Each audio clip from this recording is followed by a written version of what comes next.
उभाटाच्या वतीने एक आंदोलन करण्यात येत आहे. त्यामध्ये उपरोधिक आंदोलन तुमचे प्रतिकात्मक बॉक्सिंग वगैरे त्यामध्ये आपण येत आहे. त्याचं पद आंदोलन आहे. या पहिली गोष्ट तर या विरोधी पक्षाला महाराष्ट्रात काही काम शिल्लक राहिलेलं नाही आहे. रिकामचोट विरोधी पक्ष राहिलेला आहे. लोकांच्या प्रश्नावर त्यांनी बोललं पाहिजे, शेतकऱ्यांच्या प्रश्नावर बोललं पाहिजे, बेरोजगार बोललं पाहिजे. विरोधी पक्षाचं ते काम असतं. पण केवळ विरोधाकरता विरोध करायची भूमिका महाराष्ट्रातल्या सगळ्या विरोधी पक्षाची आहे. आणि माझी कॉपी करायला त्यांना 10 जन्म घ्यावं लागतील. माझी कॉपी मी ओरिजिनल आहे, त्यामुळे माझी कॉपी करणं हे उभाटाच्या बापाला जमणार नाही. 3 महिन्यानंतर धनुष्यबाण हे उद्धव ठाकरेंना मिळणार आणि घड्याळ आणि शरद पवारांना मिळणार. पक्ष पुन्हा निवडून लागण्याची शक्यता भारत भाजपामध्ये कमीत कमी विलीन होईल असं. बघा, न्यायप्रणालीने शिवसेनेचा धनुष्यबाण, शिवसेनेचा पक्ष हे सगळं आम्हाला निवडणूक आयोगाने कायदेशीर चाकोरीमध्ये राहून दिलेलं आहे. आणि ही न्यायपालिकेची लढाईसुद्धा आम्ही 100% जिंकल्याशिवाय राहत नाही. जनतेमध्ये जाऊन ज्यावेळेला हे सांगायचे की 50 आमदार आले, 50पैकी एकही यांचा निवडून येणार नाही. आम्ही 50चे 50 आमदार जनतेच्या दरबारात गेलो आणि 50पेक्षा 10-11 शिल्लक 61 आमदार आम्ही जिंकून आलो. शेवटी जनतेच्या न्यायालयापेक्षा या भारतामध्ये दुसरं लोकप्रतिनिधीच्या दृष्टीने कोणतंही मोठं न्यायालय नाही आहे. त्याच्यामध्ये आम्ही खरे उतरलो आहेत. आमच्या शिंदेसाहेबांनी 80 जागा लढल्या आणि 61 जागा जिंकल्या. जर आम्ही 100 लढलो असतो तर आम्ही 100 पार केली असती. हा आमचा जनतेने दिलेला आमचा हा विजय आहे. अजिबात नाही.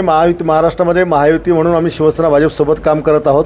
परंतु महाराष्ट्रामध्ये शिवसेना पक्ष वाढवणं हे आमचा धर्म आहे आणि त्यांचा पक्ष वाढवणं हे त्यांचं काम आहे. त्याच्यामुळं याच्यामध्ये कुठेही एकमेकाची स्पर्धा करण्याचा संबंध नाही आहे. ते त्यांच्या पक्षाचं काम करतात, आम्ही आमच्या पक्षाचं काम करत आहे. चोरी झाली म्हणून महाराष्ट्रामध्ये आणि देशामध्ये सरकार आलं. हो, आता आम्ही सारखं पाहतो की ज्यावेळेला लोकसभेमध्ये राहुल गांधीचा पक्ष जिंकतो तेव्हा मतांची चोरी होत नाही. जेव्हा ते सपाटून मार खातात त्यांच्या अकार्यक्षमतेमुळे तेव्हा मात्र मतांची चोरी होते. सारखं ते सांगतात टी व्हीवर की संध्याकाळी 5 नंतर मतदान वाढतं. अरे तुम्ही कधी मतदान बूथवर जाऊन कधी पाहिलं का की मतदान कसं वाढतं? मतदान बूथवर जो गोरगरीब शेतकरी कष्टकरी मोलमजूर करणारा माणूस जेव्हा काम करून मतदानाला घरी 5 वाजता येतो तेव्हा ते मतदान रात्री 9 वाजेपर्यंत चालतं. ते काय 5-6 वाजता पिटीमान होत नाही. त्या प्रिमायसेसच्या आतमध्ये जेवढा मतदार येतो हा रात्री 10पर्यंत हक्क बजावतो आणि म्हणून ती संख्या वाढते. एवढी साधी गोष्ट या पक्षाच्या लोकांना कळत नाही. याचा अर्थ यांना जनता मतदान कधी करते, कशी करते हेच माहीत नाही. मताची चोरी झाली असं काय? कसं शक्य? होऊच शकत नाही.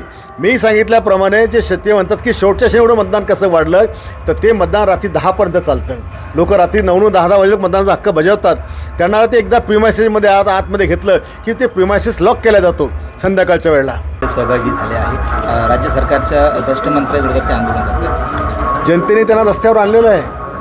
मातोश्रीमधून जे कधी घराच्या बाहेर पडत नव्हते, मातोश्री कोणाला एंट्री देत नव्हते, आमदार मंत्र्यांना एंट्री नव्हती, आज जनतेने त्यांना 16 जागा देऊन त्यांना रस्त्यावर यायला भाग पाडलेलं आहे. आणि म्हणून आता तरी त्यांनी सुधारावं की जनतेला मूर्ख बनवणं हे त्यांनी थांबवलं पाहिजे. जनसंवाद मेळावे घेणं सुरू आहे तुमची. त्यामध्ये कालच्या याच्यामध्ये दिसून आलं की ते कुठं एकनाथ शिंदे किंवा चिन्ह वगैरे दिसून आले असे मेळावे तुम्ही घेतात. काय उद्देश नेमकं कारण काय? बघा, पक्ष बांधण्याच्या काही पद्धती असतात. त्याच्यातली एक ती कालची पद्धत होती.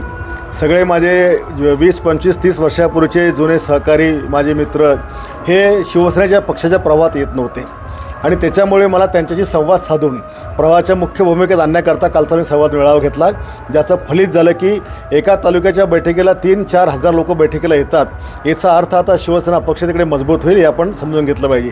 सगळ्याच काही गोष्टी करताना मी माझ्या पद्धतीने करत असतो आणि त्या संवाद मेळाव्यामध्ये सगळा जो काही विषय झाला तो शिवसेना पक्षावर, एकनाथ शिंदे साहेबांवर आणि बाळासाहेबांच्या विचारावर झालेला आहे. एबीपी माझा, उघडा डोळे बघा नीट.